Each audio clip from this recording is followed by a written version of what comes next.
Улаанбаатар хотод дэгдээд буй үнэрийг наривчлан тогтоодог болно.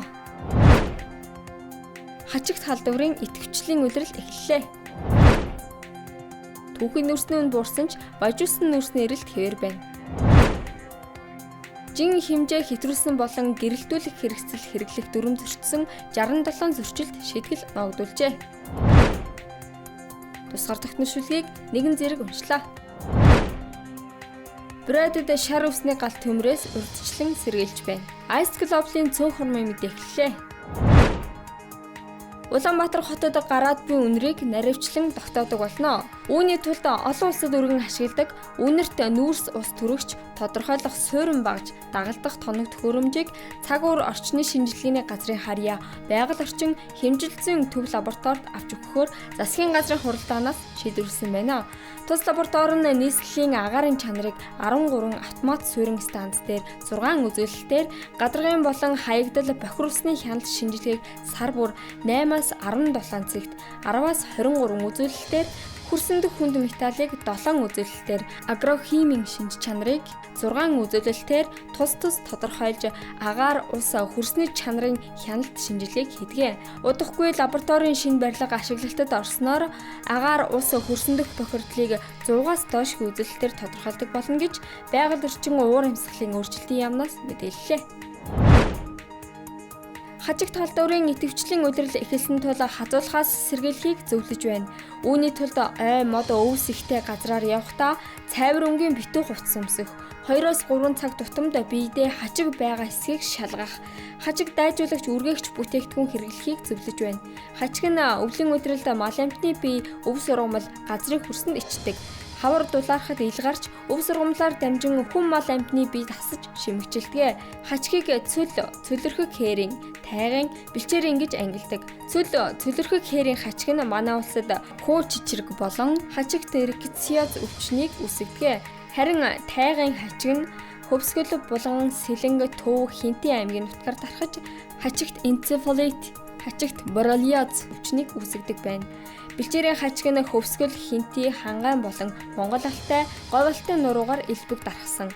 Хачигт рикетсиоз өвчний дамжуулагч болохыг тогтоожээ. Нүүрсний үн төрлөөсөө хамаарч 40 хүртэлх хувиар буураад байна. Энэ нь манай улсын эдийн засагт сөргөөр нөлөөлж, валютын нөөц багасах, төсвийн орлого тасрах эрсдлийг бий болгож байна.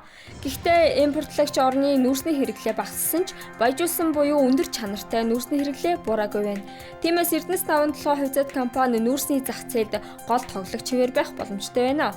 Баяжуулсан нүүрсний эрэлт их байгаа энэ үед түүхийн нүүрсийг баяжмал болгож экспортлоход хямралд өртөхгүй байх. Хамгийн гол нь төсөв татварт төвлөрүүлэх, орлого тасрахгүй байх боломж байна гэж үзэж байна. Дашрамж сонирхуулахад Эрдэнэс 57 компани өнгөрсөн онд нүүрс баяжуулах үйлдвэрийг ашиглалтад оруулсан нь ийхүү үйл ажиллагаагаа хэвийн үргэлжлүүлэх боломжийг олгожээ. Замын хөдөлгөөний аюулгүй байдлын үндэсний зөвлөлийн ажлын алба Говь Сүмбэр, Дорногов аймаг замын үед суманд ажиллалаа. Тэд улсын болон орон нутгийн чанартай автозамд хяналт шалгалт хийж нийт 350 тээврийн хэрэгсэл шалгаж, жин хэмжээ хэтрүүлсэн болон гэрэлтүүлэх хэрэгсэл хэрэглэх дүрм зөрчсөн 67 зөрчилд шийтгэл ногдуулжээ. Мөн олон улсын чанартай АН3 чиглэлийн автозам замын байгууламжийн үзлэг шалгалтыг хийж нийт 140 хэсэгт 4000 м2 автозамын нүхэн эвдрэл засварлах, 3 байршилд автозамын 70 хөвөөс сэргээх, 79 ширхэг тэмдэг техник хэрэгслийг засварлах, 86 ширхэг тэмдгийг шинээр суйрлуулахар төлөвлөж, зам хариуцагч байгууллагыг мэргэжил арга зүйгээр хангасан байна.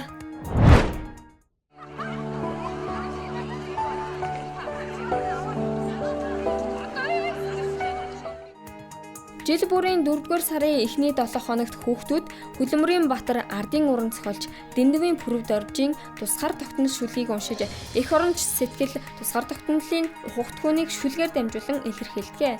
Уламжлал болсон энэхүү арга хэмжээг анх 2016 онд нийслэлийн ерөнхий боловсролын оюуны ундраа сургууль санаачлан зохион байгуулж, тус сургуулийн 3333 сурагч Сүхбаатарын талбай дээр уншиж байсан юм. Тэд 9 дахь жилдээ уг шүлгийг уншиж олонний сонирыг мэлэлээ. Тус сургуулиас уг үйл ажиллагааг үндэсний хэмжээний хөтөлбөр болгон хөгжүүлж байна. Энэ удаад нийслэлд төдийгүй 21 аймгийн төв талбайд нэг цагт нэгэн зэрэг уншихад тус сургуулийн ахлах ангийн сурагчид 21 аймагт очисон байна.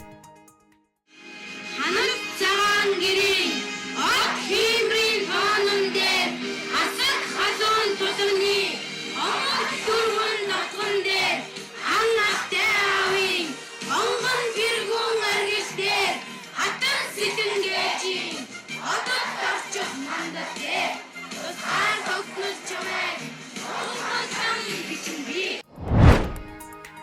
Бюродод шар усны галт төмрөөс урьдчилан сэргийлэх арга хэмжээг авч эхэлжээ. Үнжимэл шар усны улмаас 40 гаруй удаагийн галт төмөр гараад байгаа юм.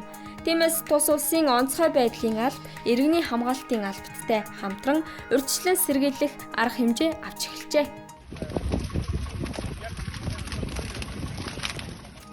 Ice Global-ийн цөөн хормын мэдээлэл амралтын өдрөө аятгахтай өнгөрүүлээрэй.